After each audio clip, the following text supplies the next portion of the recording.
This is the first part of March in northern Idaho, and they say that this has something to do with global warming. But anyhow, this is the time of the year that we go over to the Philippines, so we're going to go from this to this. It's hot and sweltering here in the Philippines, over 95 degrees today, high humidity.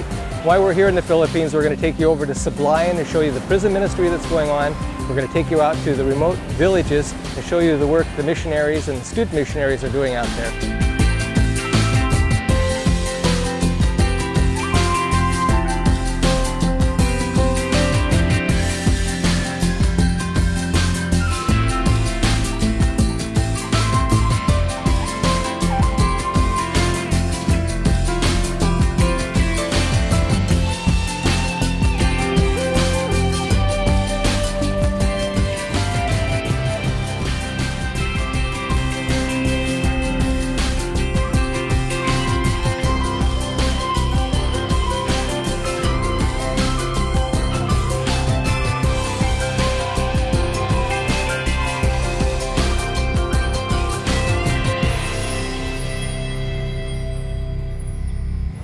Manila is the capital of the Philippines. The Philippines is the 12th most populated country in the whole world with over 90 million people. You know what that means? That means crowded.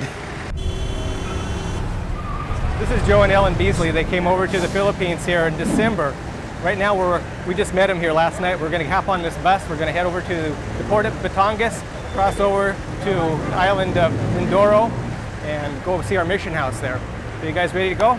We're ready. Okay, let's do it. On reaching Batangas, we have to check through security before boarding the ferry to cross over to the port at Abra. Ferry schedules can vary, and along with bad weather, well, sometimes you can get stuck at the port for hours. We're going to take this ferry over across to the port at Abra, and then we're going to take a jeep or a truck across over to the town of Mamburao where we have our mission house.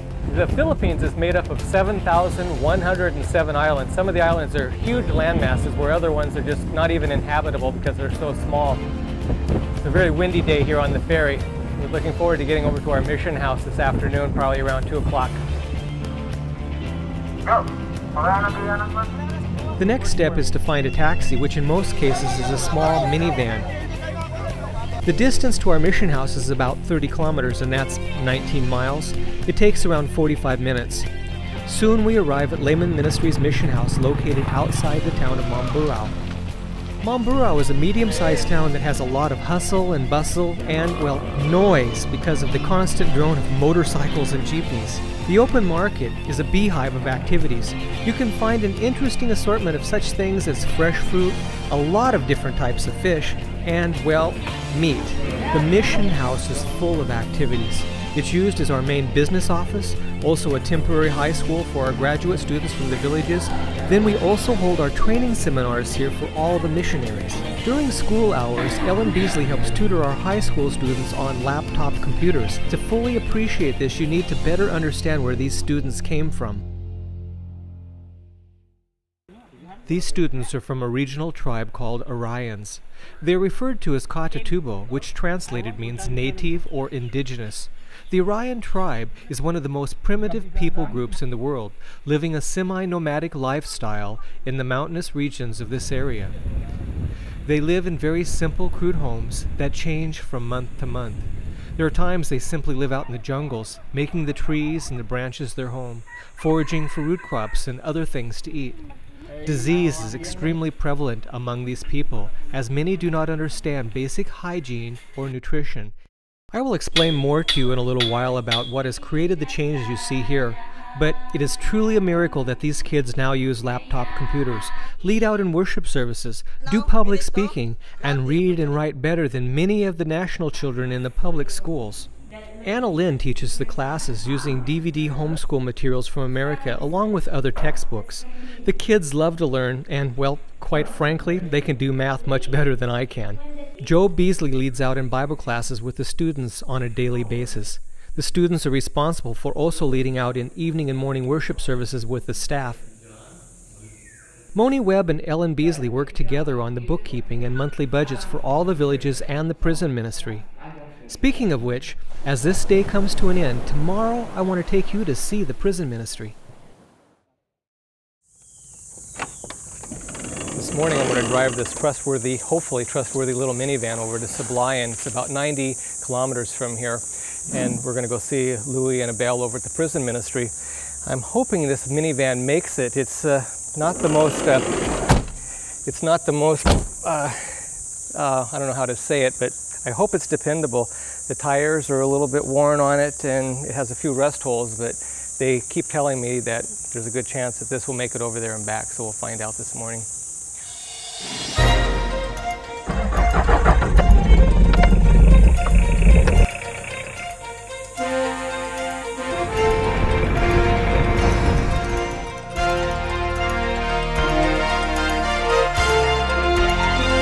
trip is mostly over dirt roads intermixed with a few smooth areas of pavement.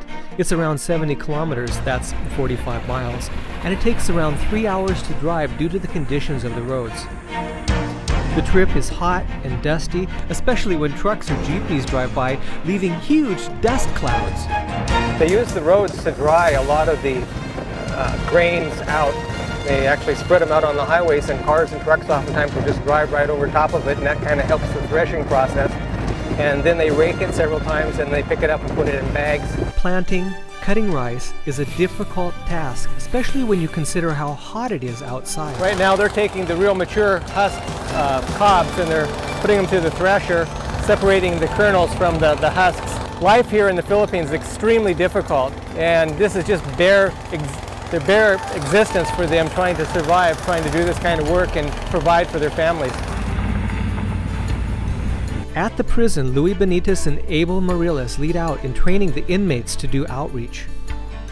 When we had the idea of turning this 62,500 acre penal colony into a Bible seminary, we thought that it was kind of a crazy idea. But over the years, it's turned out to be actually quite successful. The inmates here, as you've witnessed, they conduct their own church services. They're trained in such a way that they basically run their whole organization inside the prison by themselves. The church service today was done completely by the inmates. We had one lady that came from the Paradise Church who did special music, but all the special music and even the sermon, which was very well done today, was done by the inmates. And this is the second church, Layman Ministries, has helped work together with the inmates to build. We don't just give them money to build a church. What we do is we give them some of the cement, and we use an incentive program to get the inmates involved with being able to get wood and Kogan for the roof and such, so that when they build a church here, this church is actually their church. Recently, we had 93 inmates who sealed their decision to accept Jesus Christ as their personal Savior through baptism. And Pastor Pernia did the baptism. For 10 years working in the prison ministry and 9 years working with Layman Ministries, I would say that God sustained all our needs. For me, working with the Lord in prison ministry was a big privilege. My life before was on the dark side, but something happened. God called me to work for the prison ministry. He changed my life. And by now, we have a prison guard who is regularly attending our Sabbath worship with us. He is also studying the Bible, and together with his wife, they came to attend every Sabbath.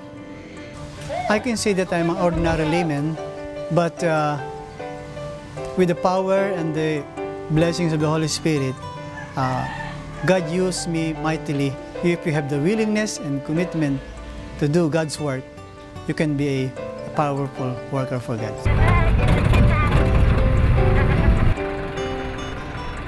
After a busy and dusty trip to Sablayan, we'll get some rest, and tomorrow we'll be off to the villages.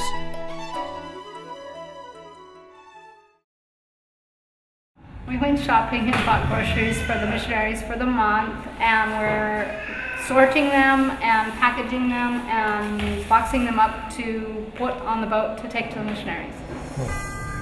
It's early in the morning here, about close to 5:30 in the morning. We're getting ready to go out to the villages. This is a really nice time in the morning because the humidity's down, the temperature's down. We're going to be loading up the boat here, and we're going to spend probably about almost 2 weeks, about 10, 11, 12 days out in the villages, seeing what the missionaries are doing and checking on the student missionaries out there. We're going to move the boat over right now and load it up, and we're going to head out this morning.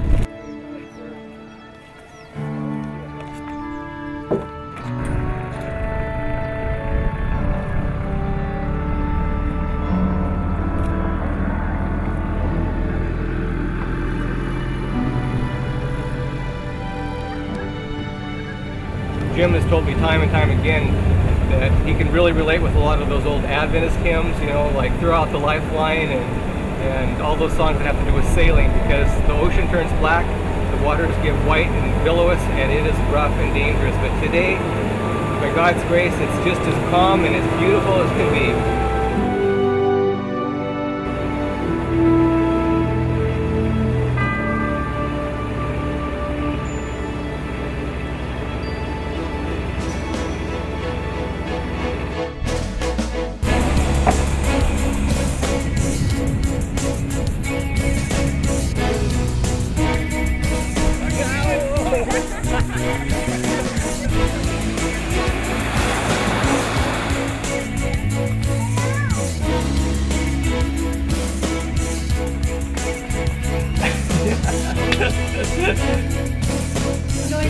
Oh, there's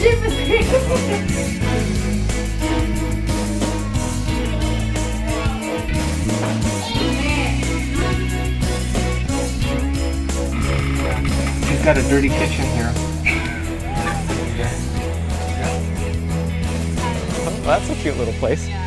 And have you had any problems with snakes or just a big few. spiders? Big spiders, but not many Are you afraid of spiders? Oh, just a little. So, you even got a sink up on concrete here. So, Yeah. tell us about your little house. This What do you is my got? house, and this is my kitchen and my living room all together. And this is my room here. I share it with another. This is missionary. your bedroom. Yeah, this is a bedroom. I see you got your mosquito nets up. Definitely keeps That's the spiders out. And so, what do you have on over here? This is my glorious bathroom, my CR. Why do they call them CRs? Comfort room. Oh, it's a comfort room. Comfort Is this a room. comfortable room? When it depends. So how do you take a bath here? This is my shower, and I just take the dipper and pour, and it's my shower. So when you knew that you were going to be out here, did you think it was going to be this primitive, or is this better than you were hoping? This is better than I was hoping. And when you saw this toilet? I was a little bit shocked. I was thinking my expectations were it was going to be very primitive and it was going to be glorified camping, in which it mostly is, but it's enjoyable glorified camping, and you don't think about it after a while. It becomes second nature.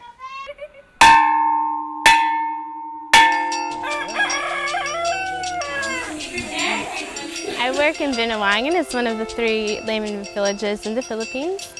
And I work with the Katatubo people. They're primitive people in the jungle.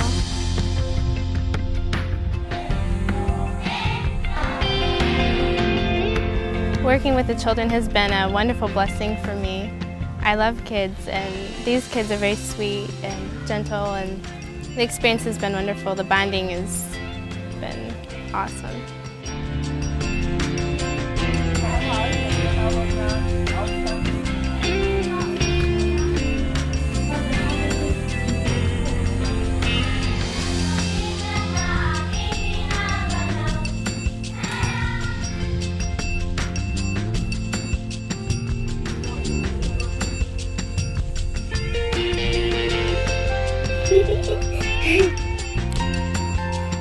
This is our first graduation of grade 6. Grade 6 is the end of the elementary school here in the Philippines.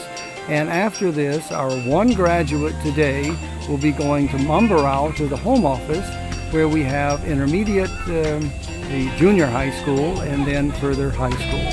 One and only and first graduate of Binawangan Regional School, Delma David Tarawin.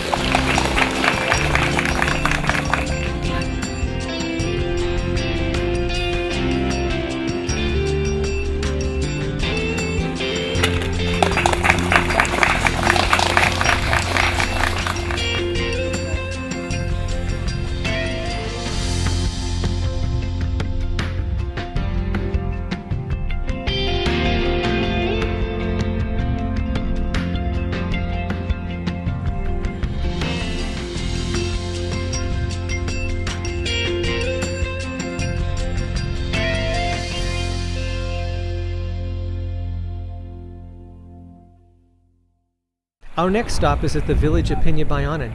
Boni Jose, who has been working for us here several years along with his wife Mercy, greeted me. And, of course, there are the kids. It's hard to believe at one time these children were so shy they would hide from us when we arrived.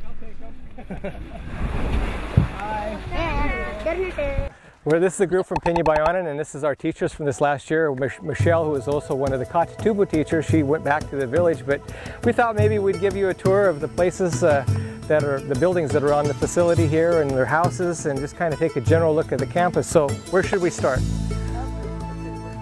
The accommodations are rustic and simple. We have power by only solar panels, which provides light and some power for charging cell phones. That is, if it's not raining too much outside. This couple here, they were teaching last year in different villages, and then you decided to tie the knot, right? And they got married, and they're planning on long-term missionary work here. And this is your little house up here? Yeah. It's a really nice campus. Everything's nice and clean. And the classrooms are made from cement or bamboo, using thatched or metal roofs. In this village, we have 4 schoolhouses consisting of 6 classrooms. Okay, so this is where you're teaching. And what grade levels do you have here? Kindergarten. Uh-huh. And did you do all this beautiful artwork here? Students din. Interesting. Ang Panginoon ay pag-ibig. God is love. 1 John 4:8. You have a clean kitchen and a dirty kitchen. A dirty kitchen. And when we talk about dirty kitchens here in the Philippines, we're not saying that their kitchen is dirty. It just means it's an outdoor kitchen where they cook with charcoal and wood. Yeah. And so they have an outside kitchen. Sometimes it's really dirty. Yeah,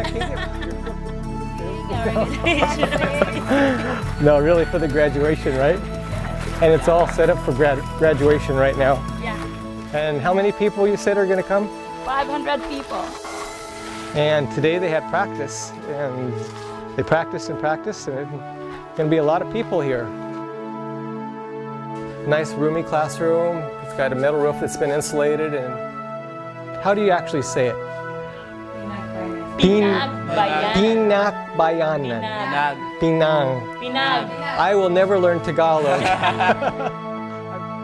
This is Andy, and Andy is going to demonstrate how they actually climb these coconut trees and harvest the coconuts here. Believe me, Andy makes this look much easier than it really is. I tried this once and I got about halfway up the tree, but I decided it was a life-threatening situation and returned to the ground, well, with a thud. They call this young or tender coconut because it's newly picked. The juice inside is refreshing. Coconuts are a major staple in the Philippines. They're used for making soap, oil, and even candy. What he's making right now is a spoon out of the outside of the coconut, because the inside of the coconut is really soft. And you can take it out like this. Get it?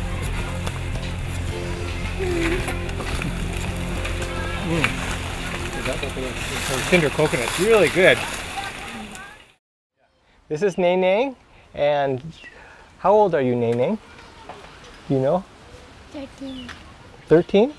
She's 13 years old, and exactly 1 year ago, almost exactly to date, we had her in Mamburao to see Dr. Biron because she had a really severe cleft palate, and we worked with Dr. Biron, and he actually told us that he would donate the operation to correct the problem, and that Layman Ministries would just pay for the hospital expenses. And Jim and Moni Webb worked with them to do that. And a lot of times we have other children that have come to the ministry that have different problems, and we have special situations like this where people in America donate funds and help with doing different types of corrective surgery here. One boy we took to Manila, and he had some extensive corrective surgery done, and today he's functioning normal. He was actually born without a rectum, and they did reconstructive surgery on him to have that fixed.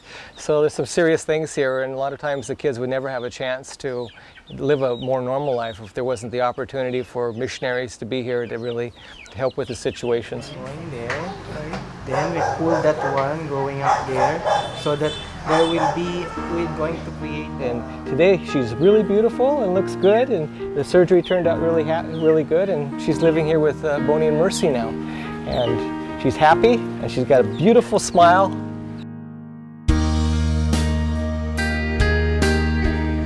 What grade are you in? Grade 1? I think yes. Kinder? So you'll be grade 1 next year? Oh, good. That's good. Yeah, Mambute.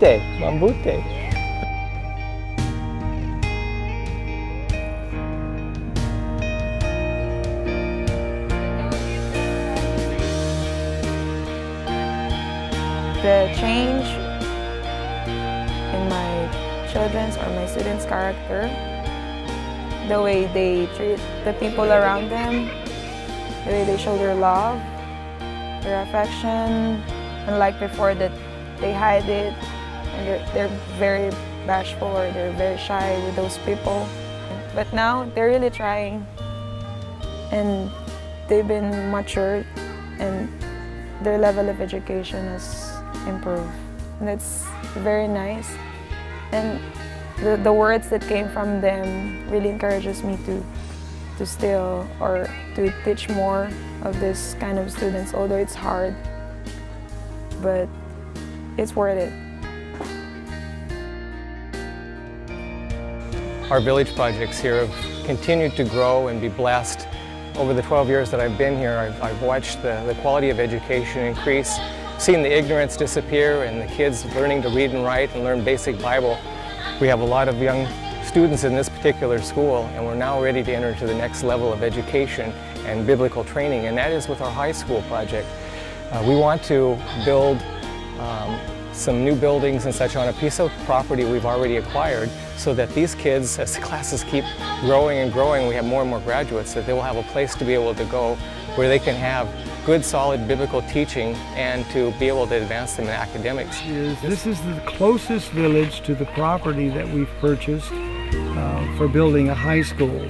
Now that property is behind us. We actually can't see the property exactly from where I'm standing. It's over this next ridge line.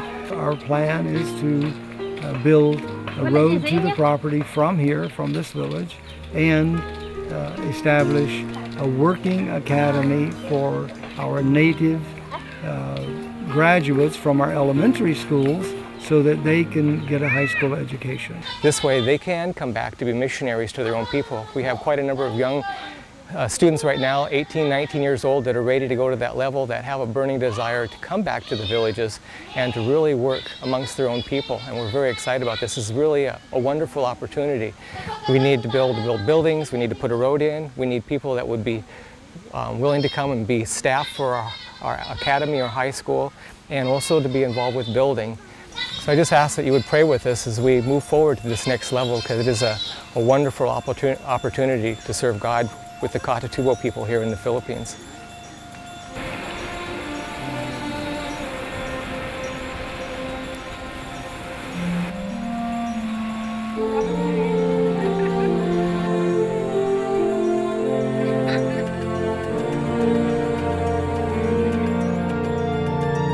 This is the village of Agbaliti, and we were really blessed because the waves were really big. We thought we were going to have to swim in, but we were actually able to get the boat right up the shore. This is where Neneng and Joel and Mildred and Lindsay are working. We'll be spending Sabbath here with them.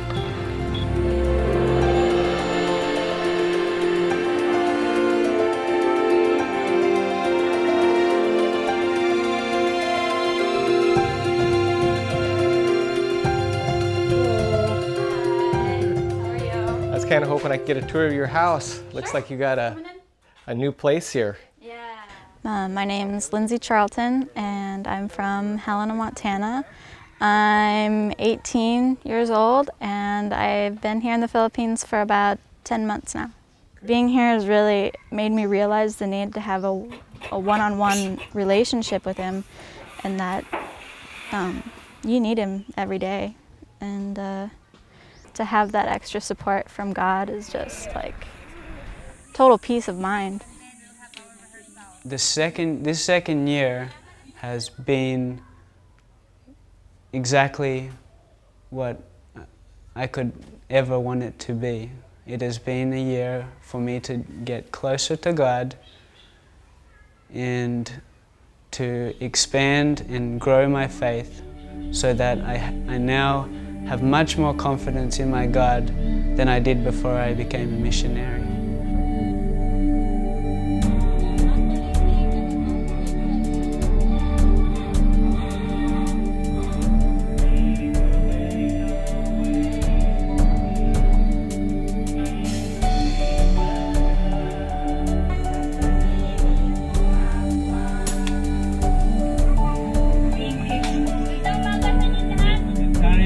Sabang Sud Central.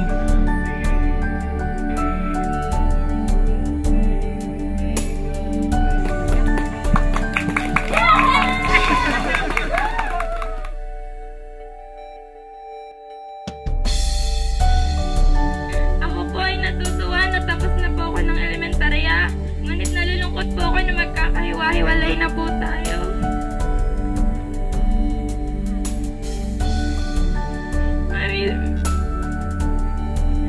Mamimiss ko po kayo. Sulong Ipil is the newest village project that we've started.